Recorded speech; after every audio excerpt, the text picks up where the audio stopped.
Good morning, everybody. Hi. How was your weekend? Nice to see everybody on here. I was just out in the garden and oh, it's that terrible Scotch mist that just, like totally gets all through your everything. It's actually nicer than a strong rain, but it totally fuzzes up your hair. Oh, so nice to see everybody on here. So, yeah, so let's get everything going. Hey, Jane's here. Yay! So we're gonna do a lentil soup today, and Esther's here too. Hi, everybody. So nice to see everybody on here. So, yeah, so it's a very wet day, and we're all really enjoying this January. And so anyways, apparently on the weekend it's going to get better for longer, hopefully. So anyways, yeah, lots. Oh, hi, Jane Irvin. Good morning, everybody. Nice to see you guys on here. So we're going to do a lentil soup, and I'm going to do the nice to see you too. I'm going to do the onions a little bit different, because typically what I do is I'm just going to move this. We had a little bit of fresh corn last night, so I'm going to add that to the soup. And so generally, for the people that are new on here, oh yeah, the rain was just terrible. It was just like, I need little umbrellas on my tomato plants. And so, yeah, it's just been horrible. But, and then with the whole slug thing too. And you know what? I'm going to interrupt myself here and just say, when I'm doing my onions now, I'm saving them and resprouting them. And they're growing little greens. I don't know if they'll grow onions, but they're definitely growing little greens. And so I'm saving them all now. And I was so happy that I grew a cauliflower. Like, I cut off the end of the cauliflower stem and put it in the ground, and of course I had to protect it from the slugs, but it's growing these beautiful leaves. And so I'm sure that they taste really good. I'm sure that they're edible, and I don't know if it'll grow cauliflower, but it's kind of cool to regrow your food. So typically I cut my onions like this. I score them on this way, and then I turn around and I do them the other way, like almost down to the bottom. And then when you slice them on the side, if you guys can see this, it makes fine little awesome little dices the onions. And of course, when you get to the end, so that you don't cut yourself, you kind of have to chop them up. So that's my typical way of doing it. And what I wanted to show you, just going to get these guys in here. What I wanted to show you is that I also use this other thing, which can be extremely dangerous if you don't watch what you're doing. So I'm going to peel these onions down and just take the little end off so I can replant it. And I'm really surprised, I don't know if it's the weather or what, but I'm really surprised that the garlics are scaping. Like, they're scaping, they're doing their thing. And I think that's early, isn't it? Isn't that like not supposed to be until July or August, that you harvest your garlic? So, yeah, so I don't know if anyone else is experiencing that. But anyway, this is a very dangerous tool. I don't advise you to take this machine lightly. It is extremely dangerous, but it's so awesome and fast. So you never do it without the finger guard. And so it just makes things go fast. So you can stick your onion or whatever in there. Make sure your fingers are tucked into the guard so you don't have any accidents, because it will, oops, you have to hold the top down. It will take the end of your finger off. So, but And sometimes it works really good if you get a good solid grip. Easier to do standing up. Most of the time, easier to cook with, easier to cook when you're standing up, but I have to sit because the way my kitchen is, so it makes me a little more awkward. More awkward than I already am. I can be very awkward. Anyway, works like that. And we'll do it with the carrots. It'll show you a little bit better with the carrots. And again, be careful of the blade. But see, I'm going to show you here. It makes them finer. So it's got a couple different blade sizes. And so, of course, the finer your onions are, the faster they're going to cook. And for the new people that are on here, hey, Darlene, you're here. Yay. Hope you had a good weekend. So, yeah, so it helps your onions to cook faster. So I'm just going to chop the ends of these here and throw them in.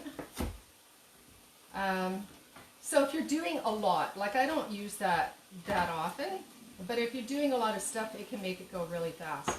So I'm going to show you with the carrots. You guys are so used to watching me do onions and carrots.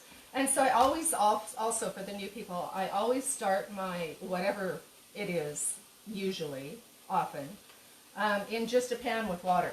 I don't start with oil, I don't start sauteing with oil, I start sauteing with water. And then sometimes I don't use any oil at all. So, and then the carrots, it works really well because you can just easily make sure that you get it in there good. And again, make sure your fingers are tucked in, and this thing is just like, you know, so super awesome. And then the carrot just pops out like that at the end, and you've got your little finely chopped carrots, like you know, depending on the size that you put on there. Anyway, we're gonna do that.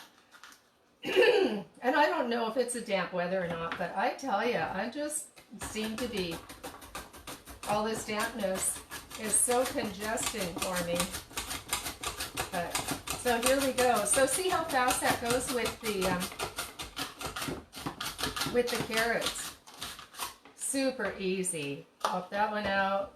And you can do it with beets, you can do it with pretty much any vegetable, you know, zucchinis, anything that'll kind of fit in the little blade, but super fast. And then you just kind of press it down at the end to try and get the rest, and then just pop it out. Just like that. Yeah, so the suggestion is to put a ring of salt around the plants for the slugs. I do have, I have put Epsom salts around the plants for the slugs, but I'm a little worried about putting real salt around the plants because I don't think that that's good for them. I don't know. I'm not definitely not an expert on plants, but I try really hard. So anyways, the other thing is I have put salt around Epsom salts, and it just melts right away because it's raining all the time. So there's no point really, you know, trying to do anything with the slugs. Now, see, I mean, you can, but that's a whole nother conversation. Thanks for the advice. I have, and it just rains it all away. So for your celery, depending on your celery, you have to hold it tight, and you have to be extremely careful because the little thing here won't really, you know, hold on to your celery. So you can do this carefully and slowly, but I don't advise it because it's so easy to slip. So I wouldn't try this with celery. I just wanted to show you that you shouldn't. And don't try this at home. So we're just gonna slice the celery the old-fashioned way with a knife. And always being careful, tuck your fingers in. You don't have to go as fast as I am. I just do this a lot. Even though I'm not a professional cook and I really know nothing about professionally cooking, this is just about me sharing how how I do what I do, because I post so many pictures on Facebook and all the different Instagram and stuff like that, and then people want to know the recipes, so then I started recording the recipes. So this is my informal, fast, mostly healthy, fast, healthy, 15-minute meals. And so so that's what we're doing, and it turned into this cute little morning show that that we just had a little party at. Hey, Barb, yay! Oh my gosh. So yeah, so just a little recap here on the you guys can see the onions and celery and carrots. And so the onions are antioxidant, they're antihistamine. They're really, you know, I mean, they do so many things, but like they work as an antihistamine, and especially the yellow ones. I've said that like a million times. Carrots, of course, everybody knows how good carrots are for you. And the celery, if you juice it, it's so good for arthritis and for any kind of inflammation of the joints, and yeah, just really helpful for the bones and all of that stuff. It's just super, super good for you. So we're just starting this because what we're going to do is just get the carrots a little tender, and the celery, like I like the onions more cooked in this case, but we want the carrots and the celery fairly raw still, so that they're kind of like just steamed. And so what I'm going to do right now is add the water and then add the lentils. So so I hope somebody's taking measurements, because you guys know I cook intuitively, and I just put things in there and then add and taste into it what it might need. Anyway, these are barely cooking. They're still fairly raw, so that we retain most of the nutrition. And we're going to add, okay, you guys, what do you think? We're going to add, I'm going to say 2 cups of water, roughly. And it's good for people to not go by the exact recipe, I think, because, you know, there's so much structure and things that we should be doing in life, and I'm so, you know, not about following those rules. Okay, lentils. Okay, so lentils, Dr. Michael Greger, who he wrote the book, wow, did you guys just zoom in and out? It looked like I just zoomed in and out. That's so weird. We had a weird thing on Friday too. I don't know what Facebook's doing or whatever, but anyway. So Dr. Michael Greger, that wrote the book How Not to Die, he talks a lot about all the different foods and how they're healing, and he has another book out, How Not to Diet, and he gives the effects of different foods combined together. So it's not just about, you know, it's not just about foods that are fattening and calories and all that kind of stuff at all. He talks about the effects of tomatoes, for instance. We're going to add tomatoes. So the tomatoes, and I can't remember the exact amount, but do you guys want me to read it to you? Because I have it right here. I know he says they're good for menopause, but he says here that tomatoes are so anti-inflammatory that tomato extracts have been investigated as a potential replacement for aspirin as a blood thinner. So, so that's one thing. And I know that, you know, there's all this stuff about tomatoes being in the nightshade family and inflammatory and everything, but you have to look at what you're trying to do. If you're reactive to nightshades, stay away from. But if you're not, there's just so much, there's just so much benefit to the tomatoes. And okay, so here's the part I was looking for. He says, give people about 1/4 cup a day of tomato paste and get an improvement in artery function within 15 days and weight loss within 3 weeks. So that's from that book. I apologize that it's backwards because I'm doing a selfie. Anyways, so that's the thing with the tomatoes. And so having said that, we might as well throw those in before I start talking about lentils, and then I'll be going backwards with the tomatoes. So this is just a can of diced tomatoes, you know, super simple. It's yeah, so I can't wait until I have my own tomatoes. My tomatoes are in there. Oh my gosh, you guys. Teresa and Gail and Darlene and everybody are here, and that's awesome. Um, so yeah, so I can't wait to get tomatoes out of my own tomato plant. But right now, I need somebody to knit them sweaters, and I need the little tomato umbrellas right now so that they will survive this. I mean, thankfully they're kind of like, you know, hanging on, but some of the other plants not so much. The little poor little cucumbers are all, you know, they're pretty droopy. And so I still have a lot in the greenhouse of the cucumbers, so I'm happy about that. But yeah, it's a struggle, and I am using row covers. Thank you, you guys, for telling me about row covers. Like I say, I'm not much of a gardener. I'm really learning. And Alexandra Leupold, I took a course with her, cosmic gardening, and that made a huge difference last year. Like last year, I actually had a really good garden, and then I didn't.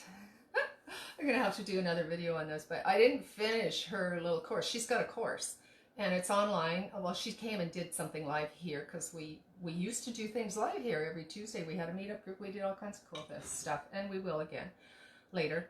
But anyway, she has a course, and I think it's like only $40, and it's like I'm actually on lesson 33. I don't know how many there are, you know, but I think I'm nearing the end. But anyways, since I took her course, row covers are just like such a lifesaver, and so they are protecting from the rain, which is good, almost as good as a umbrella for them. Okay, so I'm going to turn this back up a bit. So you see, now that's why I don't add too much water at the beginning, or like if I'm making a soup, I don't add the water at the beginning, because then you have to wait for the whole thing to warm up. And if you want it super raw, then you could do that. Just warm your soup, and then of course, you're going to get more nutrition if it's raw. The vegetables are raw. But in this case, some people around here don't like carrots too hard for their teeth. And so I like to get them a little bit soft so that they'll actually chew the carrots to get the nutrition out.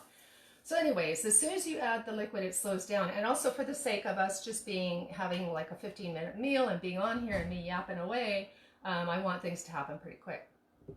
So we're going to add the lentils. And so I would just pour them in. Normally I would just pour them in. And of course, I forgot to mention, I always wash all my vegetables before I put them in the fridge, and obviously wash your hands too. And so depending on what you make, you can just use your hands to measure, but in this case I will, because I think I put roughly 2 cups of water in, so I'm going to add 1 cup of lentils, because for these, what I've noticed, these are the red lentils, and what I've noticed is they're a little bit like rice, in that you go 2 to 1, which means like 2 parts water, 1 part rice, or whatever. So with the lentils, I'm going to give it a little stir so that they get covered. And oh yeah, back to Dr. Greger and the lentils. I started that story like 7 minutes ago. He says, I remember now. I remember where I'm at. He says that when you eat lentils, people who ate lentils craved less food for a full 4 hours. More than chickpeas or other beans. And so of all the legumes, he said the lentils really last and give that satisfying feeling of being full. Also, the lentils they've got protein, obviously, we all know that. They're a legume. They've got protein, they've got a lot of iron, and they've got a super high amount of folate, at like 90%. And so I don't know what folate does, but I'm sure we need it. And I don't remember seeing a lot of other foods with it. So I'll have to research that more, or you guys can too, and find out exactly what folate does. If you know, you can mention in the comments. But all these little things is, oh, it's got like almost 50% manganese, and I do know that manganese is really important for all the, if I remember correctly, the nerve function and all of that. And so I know manganese, the trace minerals are, what's really important is to use foods that are different, because they will bring in different nutrition, different trace minerals, different things in different amounts that your body need to function. And if we eat the same thing all the time, and even if it's vegetables, like seriously, our diet is, you know, for the most part, like 6 different vegetables over and over and over and over again, or maybe 8, whatever, 12. But not all of those different things that we need, that the body needs, that pull out from the, all the different nutrients, which is why I've been working a lot with the wild foods, with the dandelions, because of all the trace minerals in there that you just don't get anywhere else. And you know, of course, nettles and chickweed and all that kind of thing. And so this is a little bit more of a regular day. We're not going to put a bunch of weeds in here today. Although it's really important because they bring in things that we don't have. You know, we're mostly eating potatoes, carrots, cauliflower, hopefully, broccoli, corn. Corn's one of the worst things you can eat. Here I am with it. But some people in this house really love it. And so as a treat, during the summer, and we're stretching it because it's not really summer yet, and so it doesn't really taste like summer either. Sorry guys, I don't think it's ready. We have to wait for Nays guards. But anyways, so I bought this as a treat yesterday. And corn is in almost everything we eat, and it's gonna try and be non-political about it. It's in everything we eat, and it doesn't do us a lot of good for nutrition. It does have nutrition in it for sure, but we overeat it. And anything that you eat like gobs and gobs of, and I'm going to add some to the soup because I don't want to waste it. I did buy it, and it does have nutrition in it. But what I'm saying is that corn's in almost everything. If you're eating anything processed at all, it's going to have like a huge abundance of corn. Corn also, if you have cancer, you really need to stay away from corn as much as you can. There's a lot of, depending on the kind of cancer too, there's a lot of research on there.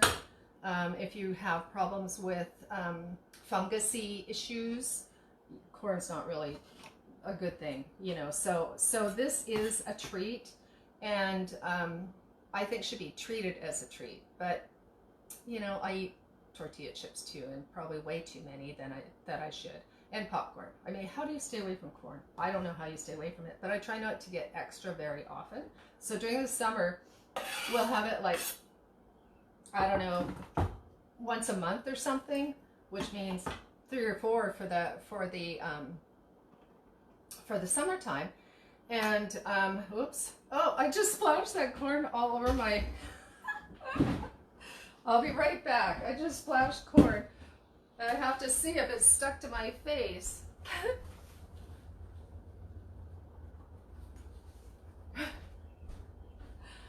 I think so. I mean, I think it's good. I've got my little contraption getting in and out here.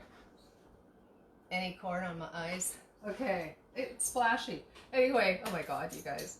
So, okay, so we do have corn in here, and it's one of the rare times that I will put it in anything. And but I wanted to talk to you about that because I think it's super important, and it shows a good example of some of the foods that we're overeating. And oh, my Facebook's doing something. I hope I don't lose you guys again. I kind of lost you on Friday. It just said your Facebook connection has been interrupted or lost or something. It just cut me off. So hopefully that doesn't happen today. But anyway, yeah, super important to eat a variety of foods and eat as many unusual foods as you can because they have all the different nutrition.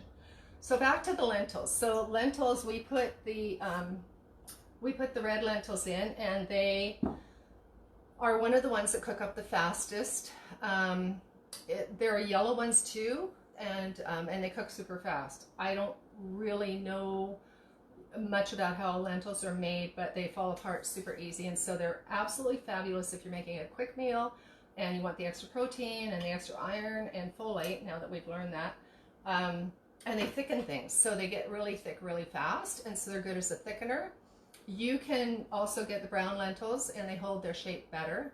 And green lentils, of course, pretty common, and they take longer to cook though. So you're going to treat them more like a bean, a legume that is going to take longer to cook, and so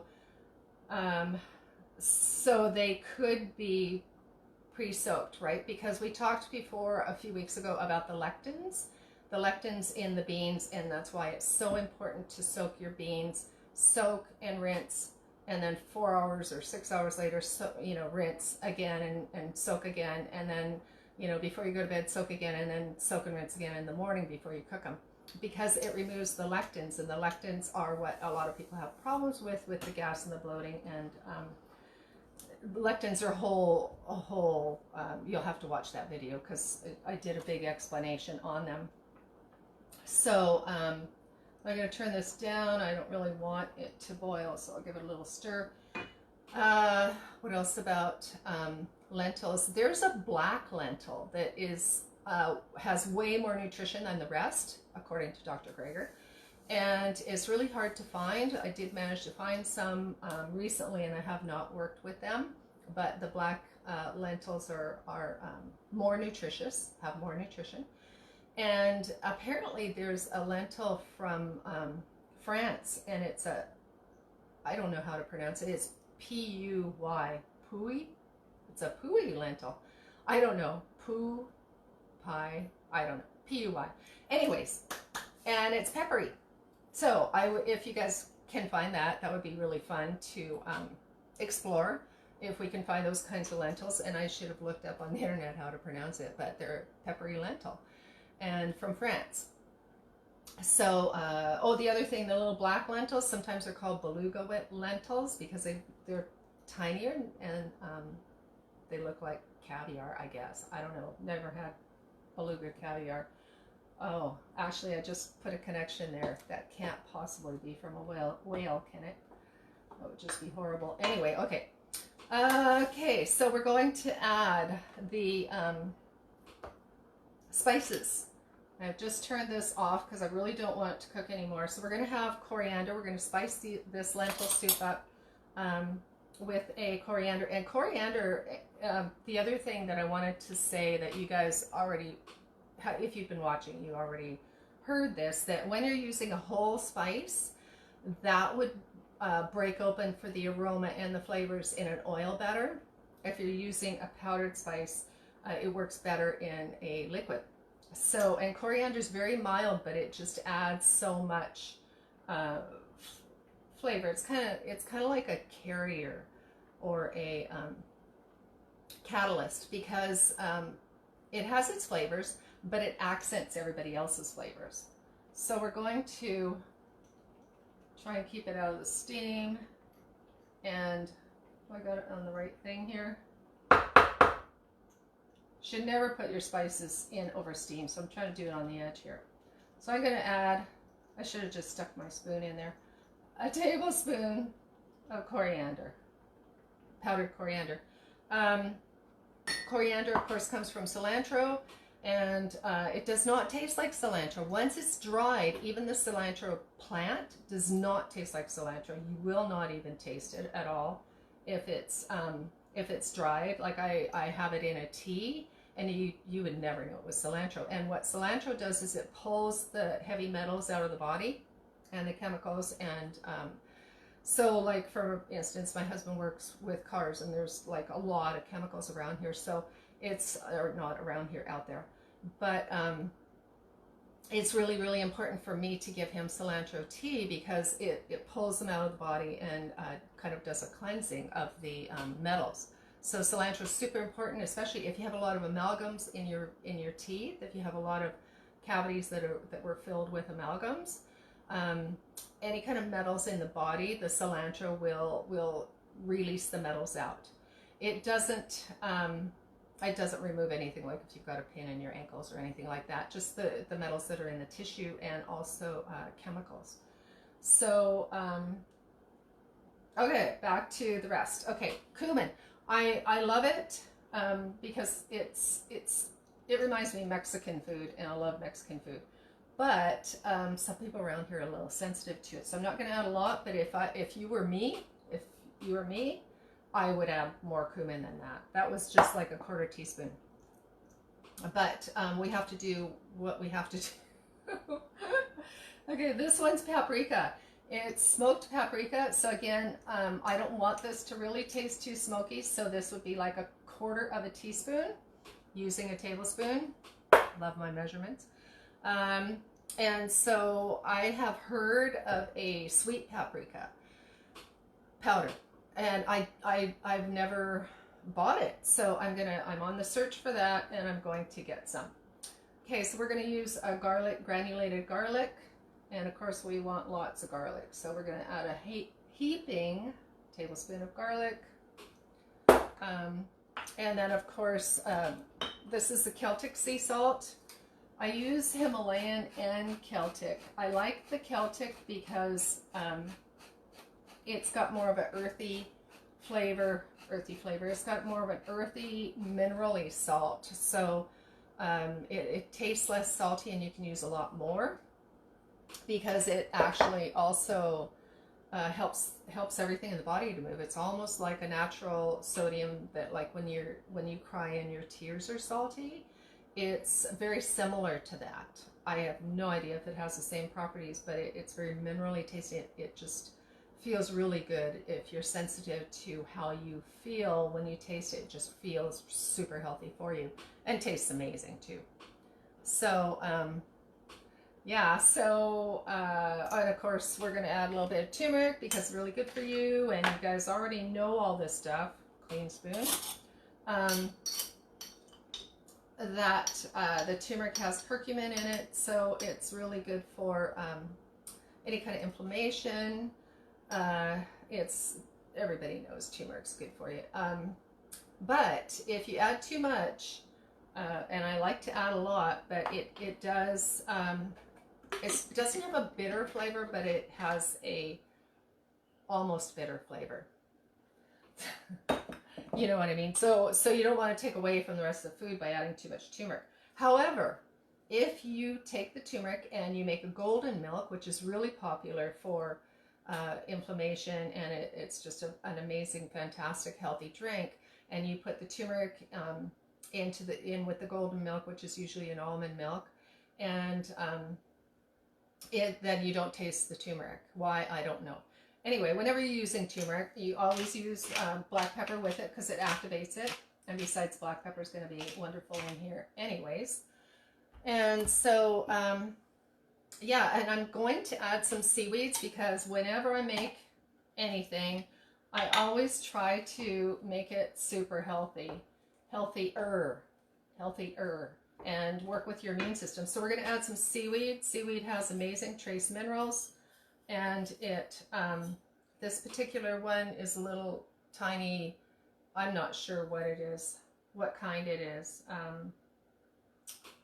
Trying to visualize the label, but I can't remember. And I take everything apart and put it in jars, so I have no idea. Anyway, all seaweeds are edible. They're all good for you. They remove radiation from the body, which is why they've been used so much with the Hiroshima, oh my gosh, all the radiation. Like if you go for x-rays, you know, really beneficial to have some seaweed. And of course there's a million seaweed supplements out there too, varieties of seaweed. Seaweeds do balance the thyroid, so it will bring it into optimum functioning.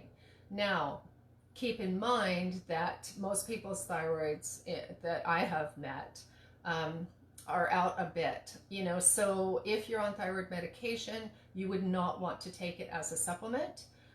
You would, because it'll try and balance, right? It'll adjust your medication. So you would not take a seaweed or any iodine supplements when you're on a thyroid medication.